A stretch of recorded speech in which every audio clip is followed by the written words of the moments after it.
Yo guys, welcome back to my channel. Today we're going to be having a look at the PTS server and what kind of things have changed. I did manage to jump on the PTS server and test some of these things out. However, unfortunately I suck and didn't record it, but a good friend of mine over at Team BP did get some footage. So if you want to see some of that, I'll link his video in the description for you guys to check out. I'm going to be going through some of the nitty gritty, some of the details, some of the numbers, and we'll work out what kind of changes we're going to see to the meta. If you could do me a favor and tickle that like button down below, that'd be dope. But other than that, I think we're just going to crack on with the video because we have got a lot to get through today.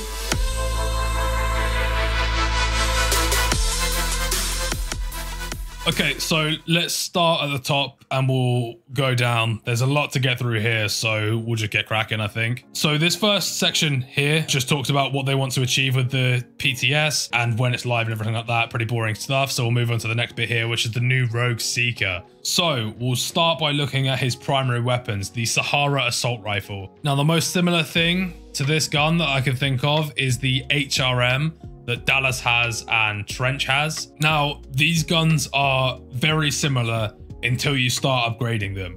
The body damage is exactly the same, 24 body damage. The noticeable differences come from here on. So the fire rate on the Sahara is much higher, 7.25 compared to 6.03. The range is a little bit lower on the Sahara. The handling is a little bit lower on the Sahara.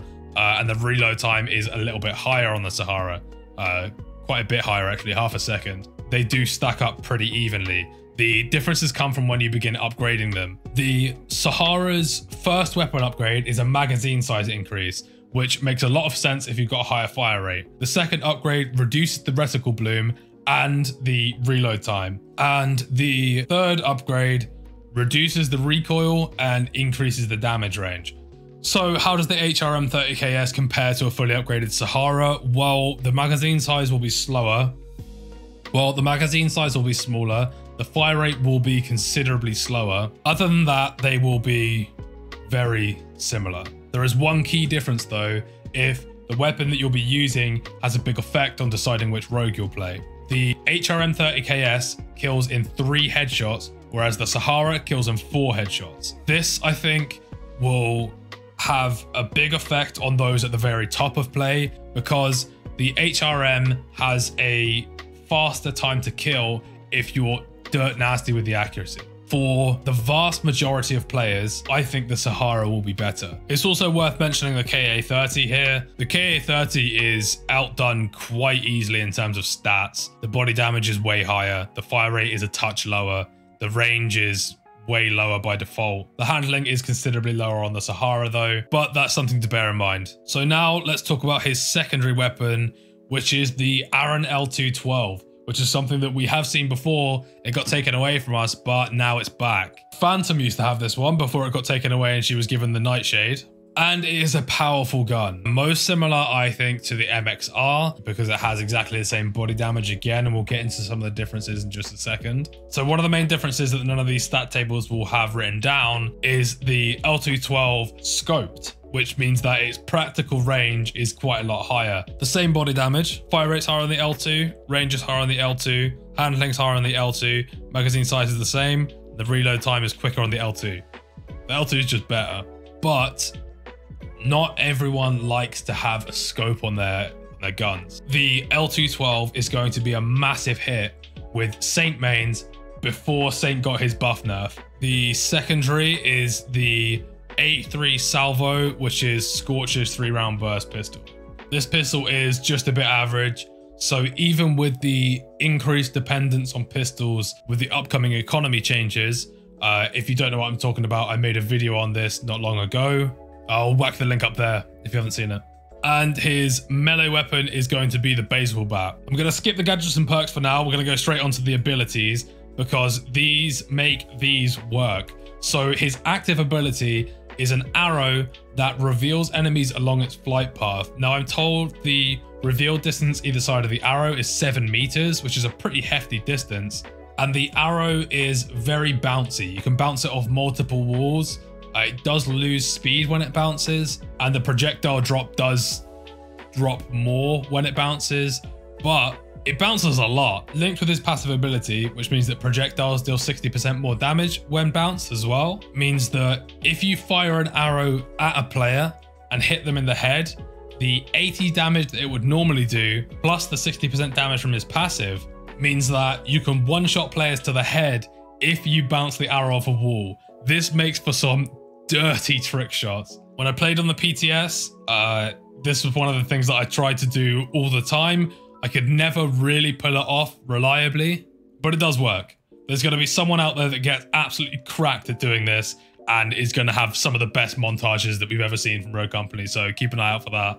This makes his gadgets and perks really, really good. So he has a bounce grenade, which deals 60% more damage when bounced off of something. Dirty. He can do 200 damage with a grenade if it's bounced off of something that lands at the enemy's feet. Nothing is surviving that. Nothing. Not even if you've got tenacity and you've got armor, nothing is surviving that. Combine this with the fact that he can reveal people from quite far away, and you've got a deadly combo. You reveal with the arrow, you throw a bounce grenade in off a wall to hit someone. This could end up being a very reliable way to get that all-important opening pick. But the thing that I'm most excited about is the sticky sensor. Combine the sticky sensor with his active ability, and I think Seeker will be the best info character in the game, period.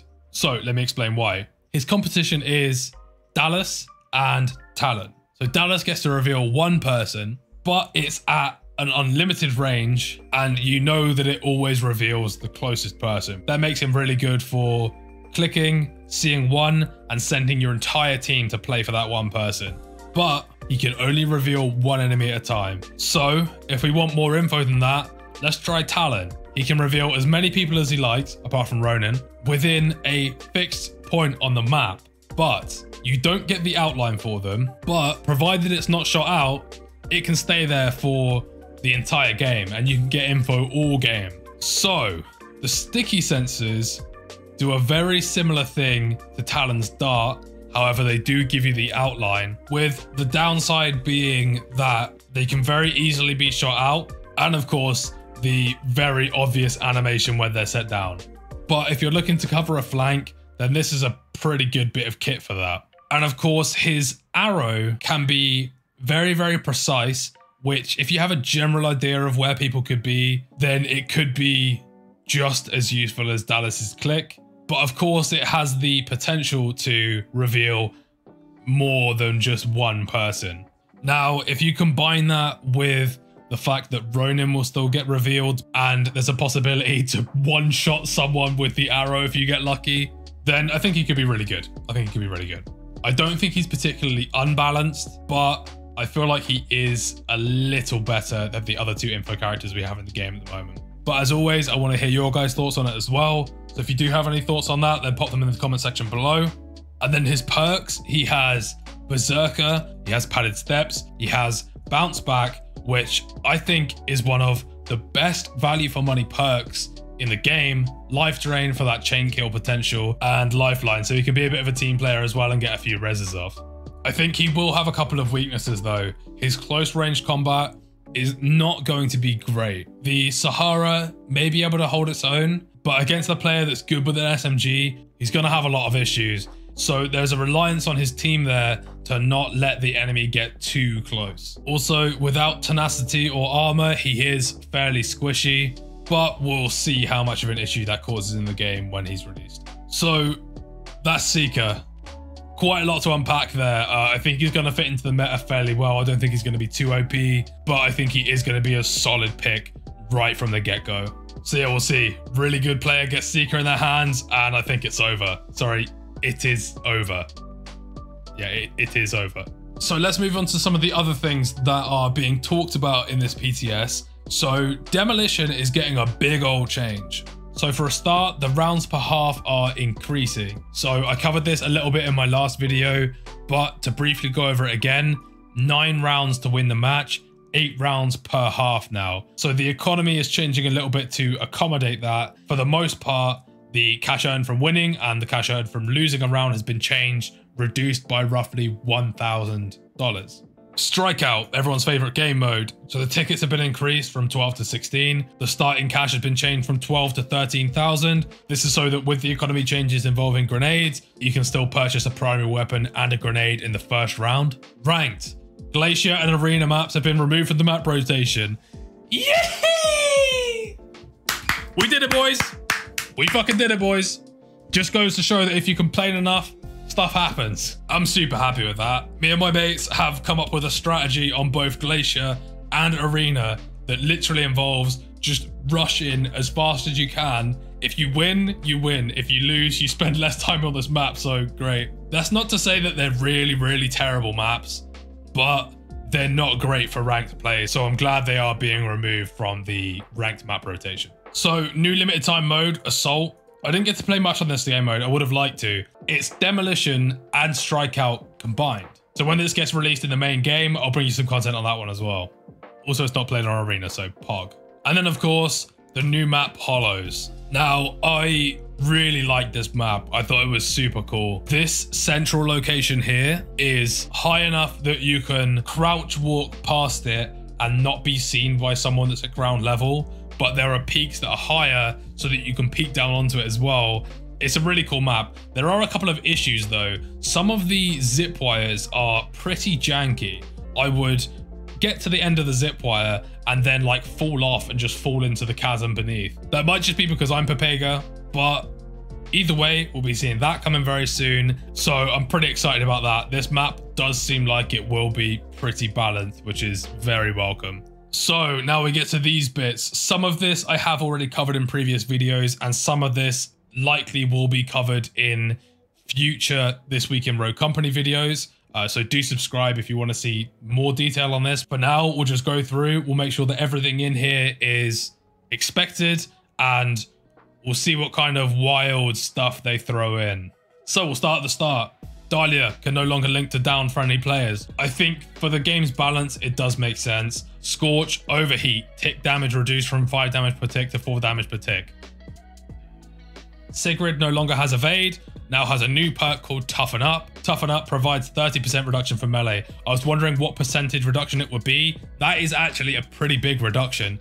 5 punches now it will take, and it will take 3 hits from a fully upgraded baseball bat. No longer has tracker rounds, now has life drain. Fight no longer has tenacity, now has bounce back. When I made the video talking about this, they hadn't spoken about the nerf to tenacity yet. Now I'm thinking bounce back is a better perk than tenacity. So low-key, that might have been a vibe buff. So this bit's huge. The shotgun that Anvil and Scorch has, the body damage has been reduced from 104 to 90. Massive. It means it's no longer a one-shot kill. Is this going to kill the shotgun meta on some maps? Maybe, to be honest. That one-shot potential is still there if you hit heads, but let's be honest, shotgun players don't want to hit heads. They don't want to do that. They don't want to aim. The HRM 30k fixed a bug with max accuracy loss. The warrant is being upgraded. Melee upgrades are going to cost more. This is something I missed in the video where I went over the economy changes. It does affect every rogue equally, so that's okay. But that is going to make everyone's kit a little bit more expensive, I guess. And then the SMGs and shotguns are getting a little bit cheaper.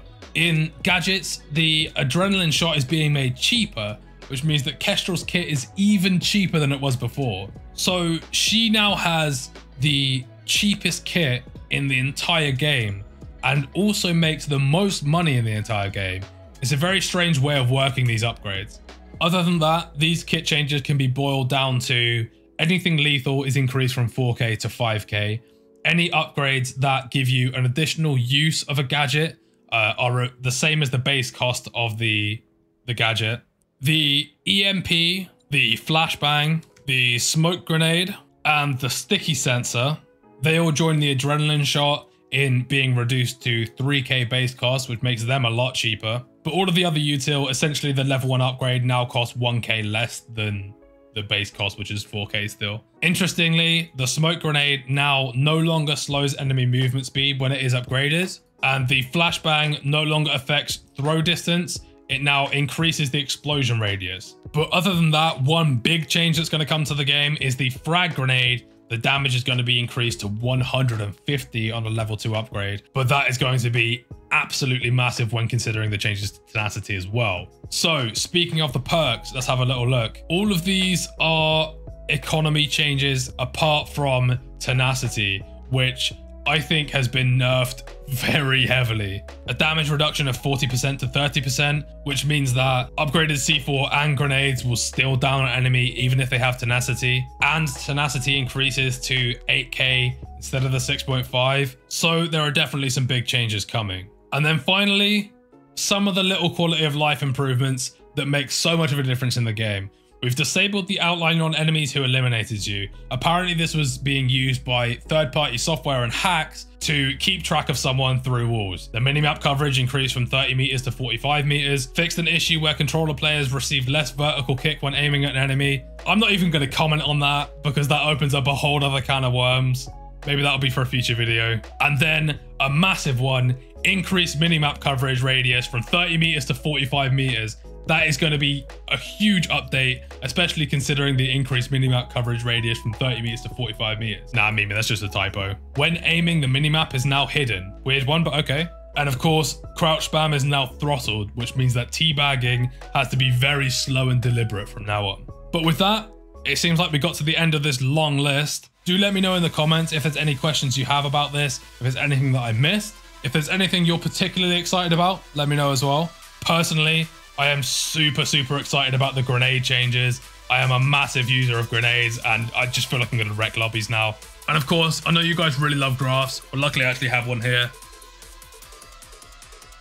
Other than that, thank you so much for watching and I hope you have a great day. See you later, guys.